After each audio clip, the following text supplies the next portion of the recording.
Welcome to Curious City, the podcast from Glasgow Life Museums. I'm David Scott, and this is how it works. In each episode, we head out to locations and museums around Glasgow, making connections and discovering the stories that surround us.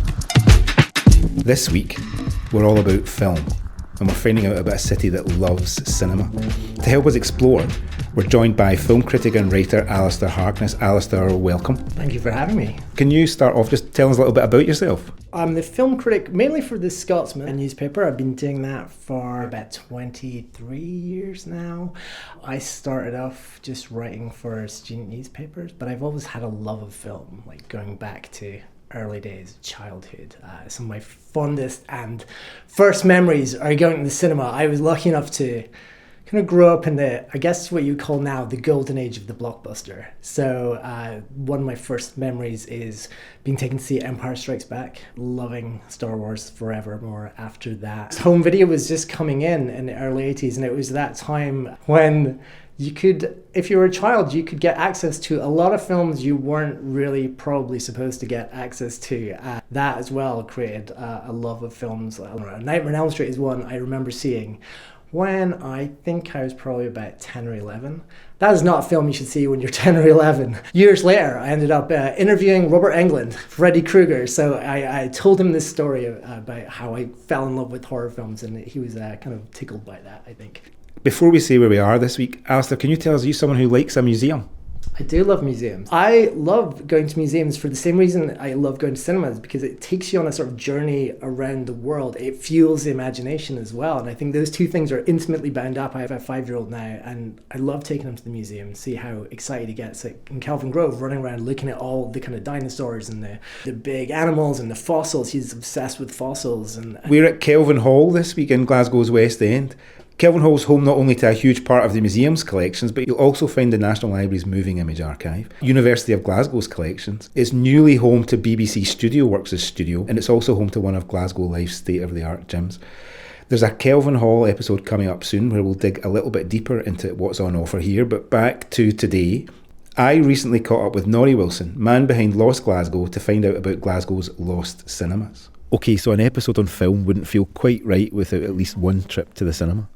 Once upon a time, Glasgow was named Cinema City. It used to have more screens per head than any other city in the world, incredibly. I count around about 10 cinemas in the city today, but at cinema's peak, there were over 100 cinemas. Joining us today is cinema fiend Norrie Wilson to tell us more about the city's lost cinemas. Norrie, welcome. We reckon there are about 180 former sites of cinemas in the city, so we must be surrounded. Very much so. When cinema first burst in the scene, there were no purpose-built cinemas.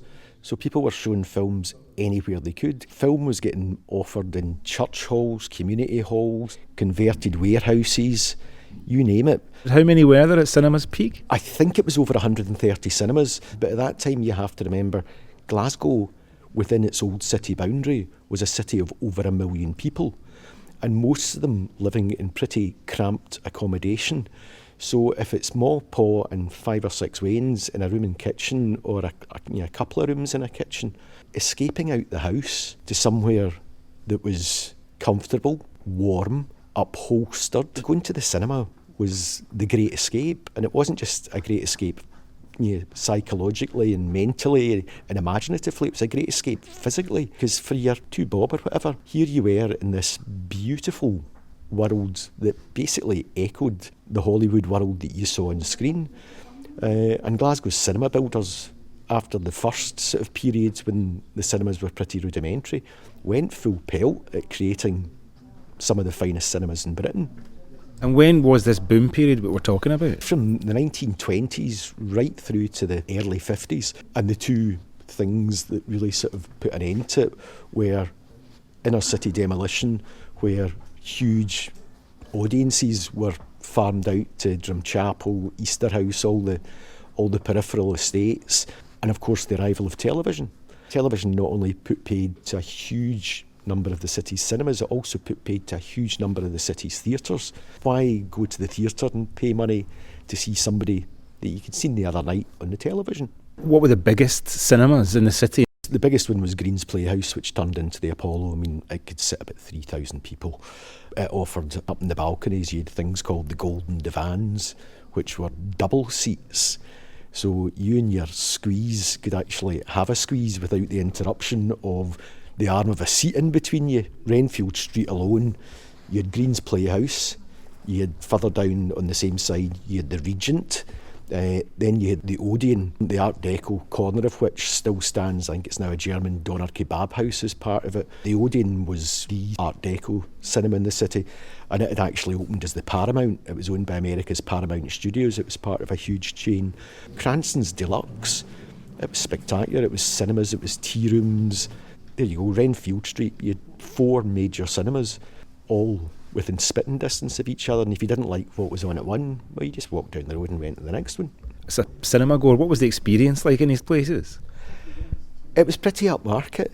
Well, depending on which one you went to. I mean, the Odeon and Green's Playhouse in its heyday were very upmarket. It was liveried staff, proper folk with peaked caps and long coats, proper doormen in the doors and all the rest of it. And it wasn't just a cinema.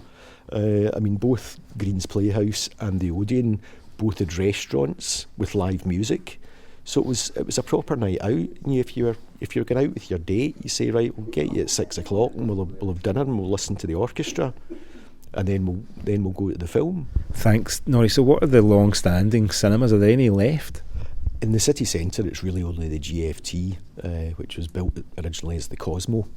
So the Glasgow Film Theatre, which is, I must admit, still my absolute favourite cinema to see a film. You've got that wonderful Art Deco centrepiece of the main hall, even though they've got smaller screens down the stairs now. We talked a little bit in another episode about the vinyl revival. I mean, is there a resurgence in cinema? Are people still seeking the experiences you've talked about today? It's changed so much now. It's all about sort of comfort and I'm saying it's now all about comfort and high-end luxury. It was then, and that's come back a bit.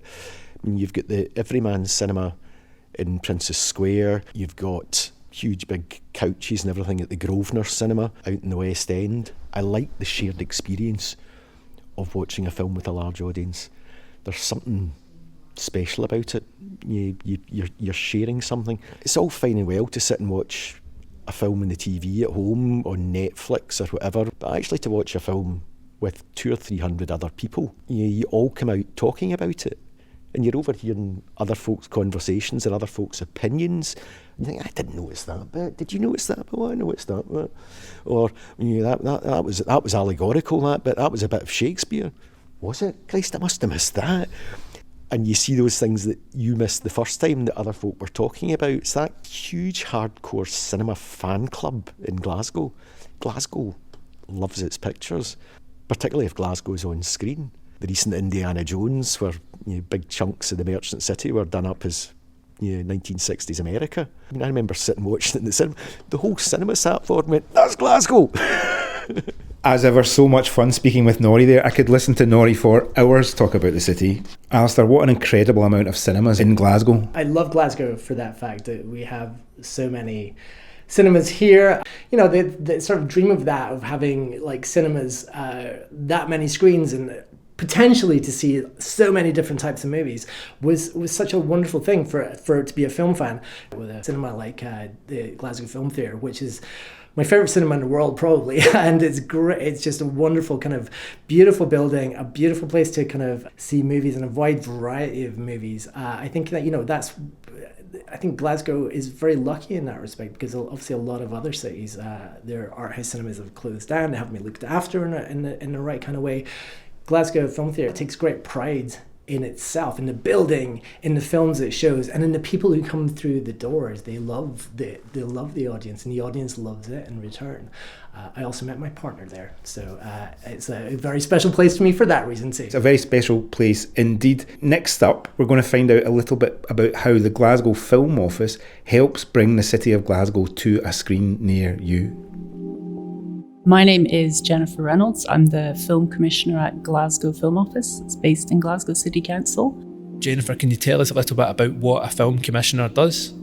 Film Commission is usually based within a local authority, and their remit is to promote a city or region as a filming location.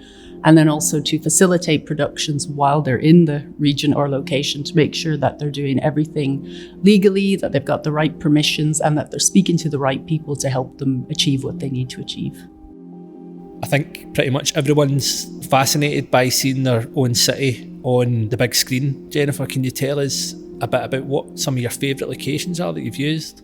Well, a keen eye will probably notice that a lot of the big productions in Glasgow have focused on one particular street, that being sort of the stretch of Cochrane Street, starting at Montrose Street, right through to St. Vincent Street. That is without doubt used the most and is our best selling point for the city. So the one that sticks out in my head most would be World War Z, simply because it was the first big production that I'd had to deal with in my role. The director came and saw George Square and Cochrane Street and just said, this is where I want to do it. And when they describe the scene, I don't know if you see, it's the opening scene in the film. It's multiple vehicle crashes, it's like an army of zombies, just a lot of activity. And I mean, as much as I enjoyed it, the thought of that gave me serious anxiety because it had never been done. And all I kept thinking of was a scene in the film Heat, where Robert De Niro and Al Pacino, there's a massive shootout outside a bank on a Los Angeles street. And I just remember when I saw that thinking, how did they do that? It's very carefully planned. And with World War Z, they had a fantastic locations team who came in and went, it was like a military operation, just planning who they needed to speak to, how they had to shoot it, what sequence where everything had to be parked. And it was planned so well that it went off without a hitch.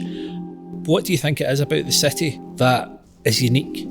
First and foremost, Glasgow's architecture and the physical landscape of the city is what draws a lot of productions to us, because it's got a grid system, which means we can replicate US cities very well.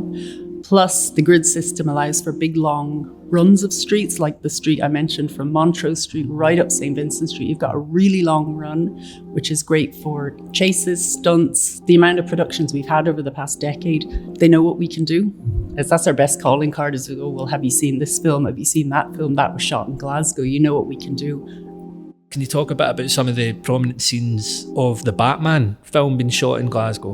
Well, I mean, they picked the necropolis, which basically sells itself. It's a spectacular location. I mean, not just the monuments within it, but its location, the view it gives across the city and the cathedral in the background. It's perfect. So the location manager on that particular production had worked on previous productions in the city. He'd been involved in World War Z as a scout. He'd brought Fast and Furious 6 to the city in 2012. So when he was working on the Batman and they were looking for this key location of the Gothic cemetery, he knew Glasgow had it. So much kind of fascination just around filming always, it seems, is it quite challenging sometimes to keep it under wraps? Yeah, well, I mean, we'll never give any details about what the production is, and they generally work under a working title. So, I mean, a lot of the time we're not told. We'll find out through the news what it is. It always gets out there, not from us, but the information eventually emerges onto a local news site or something like that, because people are spotted, and there's people who are much bigger fans than me who will immediately recognize directors and production designers who are attached to it, and they'll be spotted in the city, and before you know it, all our work at referring to it really obliquely is out the window because the news is, but we'll still refer to it by its working title. We'll never ever give the release name away. Glasgow's changed so much over the last decade. Does the changing nature of the city change how it's used visually in films? Well, lucky for us, the popular locations is mostly listed buildings, and they won't change, which is good. And the grid system is unlikely to change. And there are two big calling cards within the location management industry.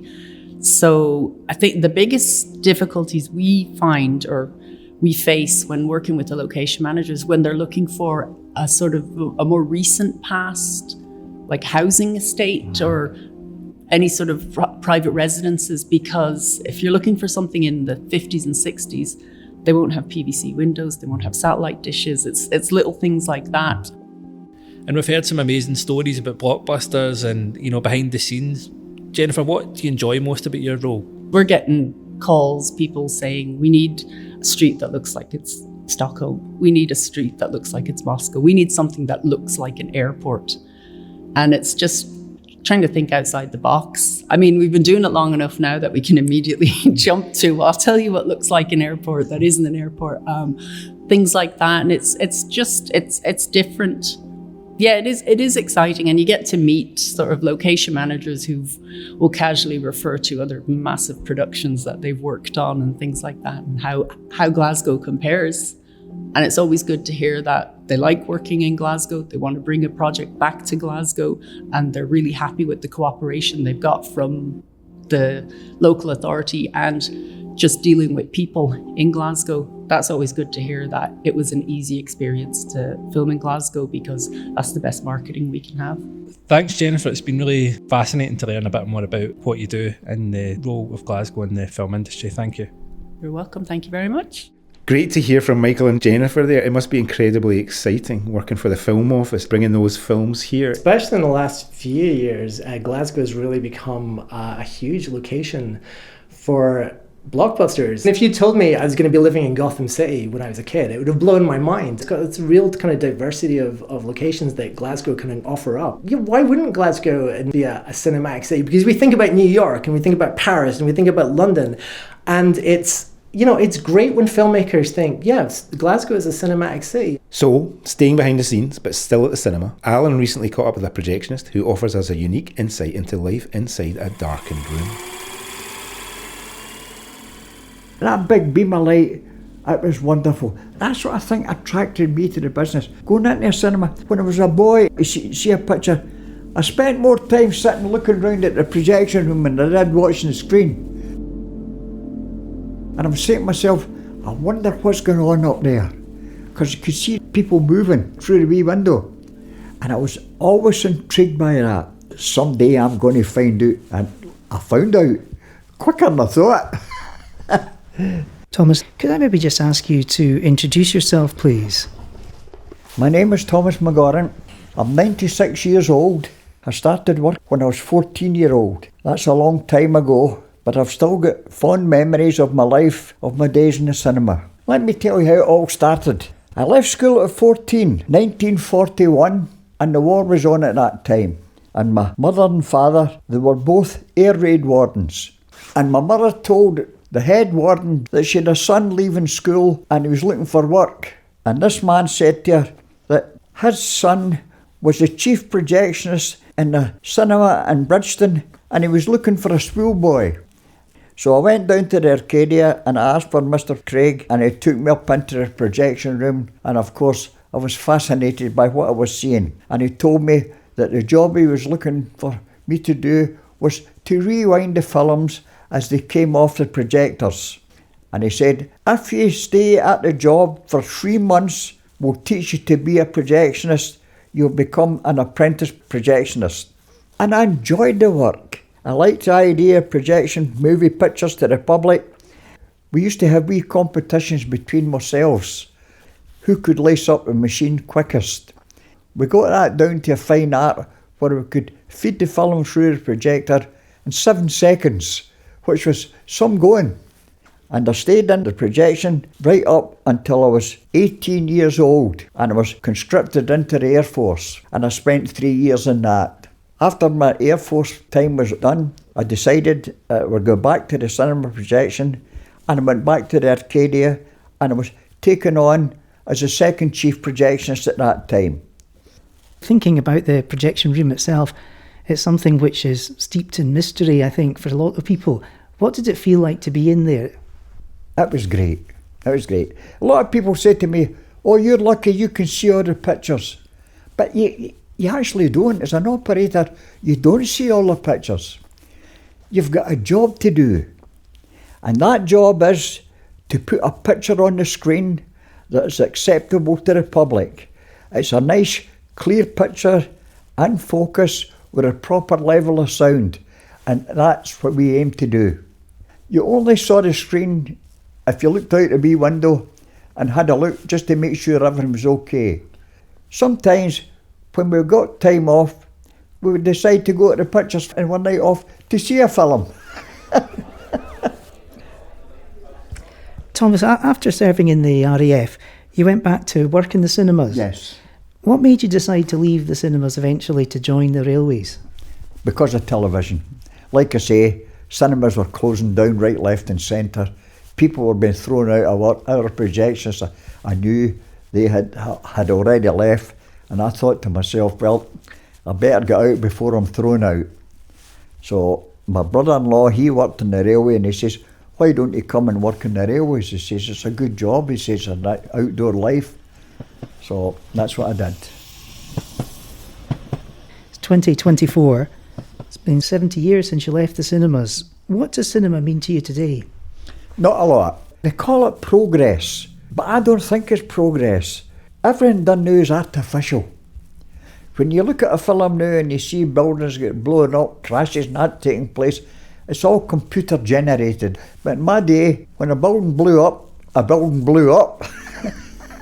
It was true then. Thomas, I'm conscious of the fact I've taken up so much of your time. No problem at all. Thank you so much. I've got plenty of time.